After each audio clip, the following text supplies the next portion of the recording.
Hi guys, thank you so much for being here, and I really do hope you're doing well. Today you're joining me on a wet, windy day. It's not very nice, but it is the perfect weather conditions to talk about this, the all-weather notebook. I wanted to hate this. I really wanted to hate this. Why? For such a long time I've avoided taking any kind of paper outdoors with me. It would either get rained on, my bag would leak if the rain went onto my bag, or I'd just simply spill something like water in my bag and it would wreck the paper. So I've not been taking notes, I've not been doing field sketches, I've not been doing reminders or anything like that, and I've missed out on so much. So I wanted to really put this through its paces, really. I wanted to really test it, and you'll see that I really did test this, quite harshly in fact, in the video a bit later on. But I have to say, it has won me over. Before I go into the video testing, let me talk you through the features. Obviously this is water resistant, but even when it is soaking wet, it is tear resistant. If you make regular paper wet, just the slightest movement will just rip that paper apart. Not the case with the all-weather notebook. When the pages are wet, they also don't stick together. If you were to get some pages of a book wet, you'll find that they congeal together to be just one mass, and separating them is nigh on impossible. It's easy to separate the pages of this notebook even when they're wet. You can write on this when it's wet. That's right. You can get a ballpoint pen or a pencil, just a regular normal pen. Try not to use fountain pens or anything like that, but who's taking fountain pens into the wild? You can write on it when it's wet. You really can. I've tried it out. I'll show you that a bit later on.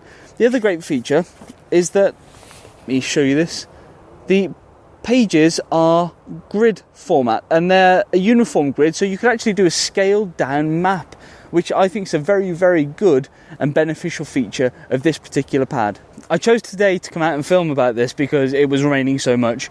The rain's actually stopped, and I've waited for some time and it's not restarted. So I'm just going to have to show you the old-fashioned way. I've got a canteen of water down here, and I should just be able to show you the water-resistant properties.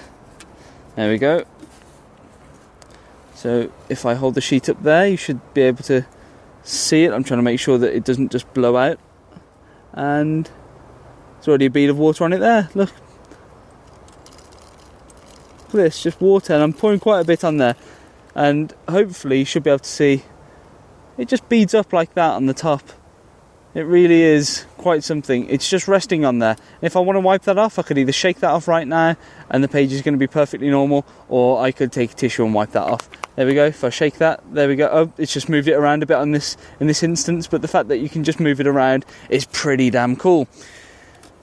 So I did some testing on this, some serious testing at home, and let me show you the footage right now. So the way I'm going to test this is to submerge these two pieces of paper for 1 hour, hence the reason it says 1 hour. This is the all-weather paper, and it has pen, pencil and Sharpie, which is an indelible all-purpose marker. It's not recommended that you use a Sharpie with this particular notebook, but I just wanted to test it. And over here we have a similar size thickness of paper, not the same physical size but thickness, as a control with the exact same types of pen here. I'm going to fold both of these paper in half, there we go, and that is going to test how the paper sticks to itself when wet. And I'm going to submerge these now for an hour and come back afterwards. Okay, it's been an hour. Let's take the regular paper out and see how it's fared. The paper itself feels very flimsy indeed. It's breaking down almost. I can see it's becoming fibrous around the edges. If I try to separate these pieces of paper, even if I try with two hands, I'm going to place this down a second. I think I've caught all the drips. Try to open this. And there's a little loop of paper there that I've tried to pull to open. It's just breaking apart. Or if this was the whole notebook, all the pages would be stuck together and you'd lose all of that information stuck on the internal pages. Let's take a look at the all-weather waterproof paper. The writing has been unaffected even with this unrecommended use pen, which is the Sharpie. And I'm going to open that up there. And you can open that, that's fine. Right, the other thing that we need to test is if we can actually write on these. First of all, we'll test the pencil, see if we can write. That's a negative, it's an instant rip on contact. Yes, I most certainly can. There we go. We'll check the pen now. Thought I had a bit more progress there with the ballpoint pen on the paper, but it's just broken down. Yep, no problem. This will probably break my Sharpie, but I can get a new one, that's no problem. Let's try over here. Even the Sharpie went through the paper a bit there. That's actually pretty good, it's getting stronger with each turn. That's amazing. So passed with flying colours on the 1 hour. Exact same thing, but for 24 hours instead.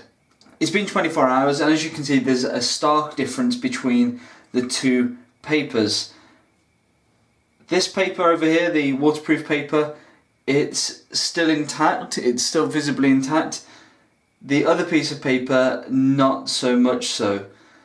It's actually disintegrating, it's fuzzy, I'm not sure if you can see that exactly on camera, it's very fuzzy. Going off the first 1 hour experiment that I tried, you weren't able to write on the paper was not able to be separated, so I'm not going to assume any of those things are going to happen after 24 hours, 24 times that amount of time. But I'm just going to pick this up and show you roughly what we have. Now this is falling apart, so I have to be very careful here. And there's no way that's coming apart, it's falling apart in my hands, it's not going to be able to be separated correctly. So first of all, you can still read the writing on this quite easily there. And with the pen also, that's shocking, let me just bring it closer to the camera. Yes, so you can still see the pen, you can actually still see the pencil very well. No problem. No problem, it was a bit more tacky than the 1 hour, but with the 1 hour paper, I don't think water had permeated all throughout the paper. That is not falling apart in my hand, that's certainly not tearing. If I did that with this piece of paper, well, let's just do it. It's breaking off, look, there we go, it's coming apart in my hands. So flicking it has resulted in a big long mess. Let me flick this in the same condition. No problem. Now let's see if we can still write on this after 24 hours being soaked in water. We'll start with the pencil. My pencil isn't particularly sharp, but hopefully you can see that there. Now with the pen. Oh, no problem whatsoever, look at that. Bit more difficult with the Sharpie than after the initial hour. I would like to try one more test, and that is to submerge this and see if I can still write on it while it's in the water. No problem whatsoever.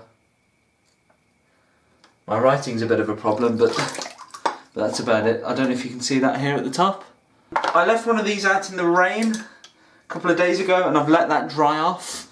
It literally looks exactly the same as normal. It's got a bit of a crinkle to it. There we go, you can see it there. A bit wavy, but back to normal paper. It stood up to some very harsh testing there and I was quite harsh with it. It's a great size, it fits easily in your pocket and especially in your packs, in the side pockets of your packs or in the front pouches. It doesn't need to live there though, does it? It can be out in the open. You can be very free with this. When you get an idea, when you want to sketch something, when you want to make a note of any kind, you don't have to go rummaging through your pack. You can just find it just at the side of you. It doesn't need to go in your pack. Even if something were to leak in your pack or your shelter fails in some way and it gets soaked, it doesn't matter. It'll just wipe off and the written information won't bleed everywhere as it would do with paper. It actually has some survival benefits as well. Imagine a situation where people are searching for you, but you're in an open environment. You need to move to, say, a cave or a sheltered area. You can actually leave notes for people by writing the note, tearing it off on a sheet, and leaving it partially under a rock. Now, it's not going to be affected by the weather. Your writing is still going to be legible. You can pass that information on. And, I mean, they're bright green. I don't know if that's coming across on camera. They're like a neon green. So people will spot these in nature. I mean, it stands out like a sore thumb. It definitely does to me. I don't know if that's coming up on the camera. The other great thing is that even if this gets soaking wet, you can dry the pages out, which means you have some tinder with you at all times. For example, if this notebook was soaking wet, I could tear off this top page, I could dry it out. I could either dry it out by leaving it out in a sheltered area, or I could place it in my coat, unzip my coat, place it under my arms or around my body to dry out with my body heat. Then I could easily put a spark to it or a flame to it and generate some embers, generate some fire, which is very important in a survival situation. If you're into geocaching, and if you're not, just Google geocaching, this is a perfect logbook. It's not going to get wet.